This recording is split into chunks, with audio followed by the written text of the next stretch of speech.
I had an encounter with the Lord this week and I saw so many divine interruptions taking place in the lives of many. I saw again so clearly this is the hour where their divine interruptions from the Lord's hand are taking place in unexpected ways, and as the church we need to be positioned like Moses at the burning bush in Exodus 3, to turn aside and to lean into these interruptions of the Lord even if they are uncomfortable, unexpected, or out of the ordinary. For these are the places of incredible depths of encounter with Jesus, with the power of the Holy Spirit and the revelation of His Word. In these places there are deep impartations of His truth being released. They are places of deep commissioning, deep maturing, deep cleansing, deep fortifying, and deep alignment. These are life-changing moments for those that will embrace them and turn aside, yielding to the Holy Spirit and not choosing to continue in comfortable places or known places because of fear or uncertainty, because how the Lord is speaking, how He is moving, where He is leading, how He is building is out of the ordinary or offensive to the natural mind or human agenda.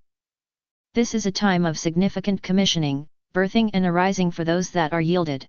Those that are truly seeking the heart of God. As I had these beautiful divine interruptions of the Lord taking place, and the invitation to embrace, yield, and lean into them, I saw a huge demonic figure enter into the vision. This demonic figure was large in stature, and in different people's lives it would show itself differently. This demonic figure was sent on an assignment to come against believers, and its assignment was to deceive, to distract, and to bring a disengagement to the divine interruptions the Lord was bringing. These three areas stood out to me so strongly.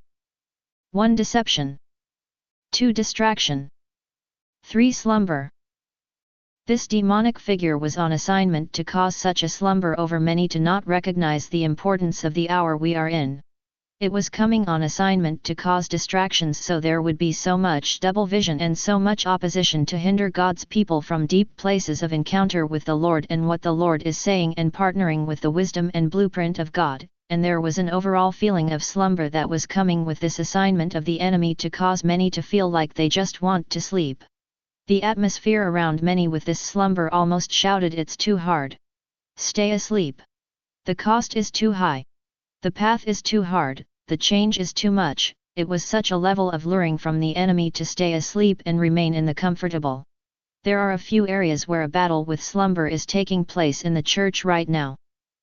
There is a battle with slumber that is happening internally, it is coming from the soul. But there is also a demonic assignment of slumber upon the church where he is releasing such deception to keep many in a place of slumber in this Isaiah 60 hour, because he is terrified of the power of the ecclesia manifested in the earth when they are fully alert and fully awake. The Lord spoke so clearly. Fight to stay awake. Fight to stay awake. People of God, this is the hour where the true ecclesia is to arise in the power of God, in the boldness of His Spirit and in sensitivity to what He is doing and where He is moving, and be more awake and more alert to what He is doing than ever before. Take authority over this demonic attack, and whatever it looks like for you, if you are feeling this slumber, these distractions, is to do whatever you need to do to fight to stay awake in the place of surrendering to the Lord, yielding to what He is doing, embracing the interruptions, praying for a tender heart and sensitivity to His Spirit with eyes to see and ears to hear and the courage to obey. This is an urgent hour, and one of the most dangerous places to be is to ignore the divine interruptions of the Lord, the conviction and leading of His Spirit, even if it is outside your comfort zone or offends your mind. Don't stay asleep. He is prodding His people awake by His grace. Don't ignore it, and don't allow distractions to keep you from embracing what He is doing and saying. Stay in the secret place. This is a time to truly seek the Lord like never before. Be deep in the Word, cry out for discernment, wisdom, James 1:5, and His truth, because some of the greatest interruptions and uncomfortable, stretching, out-of-the-box places, will be the places of the greatest encounter, commissioning and reintroduction to the power of His Spirit. He is raising up that walk to the beat and rhythm of His heart and His ways.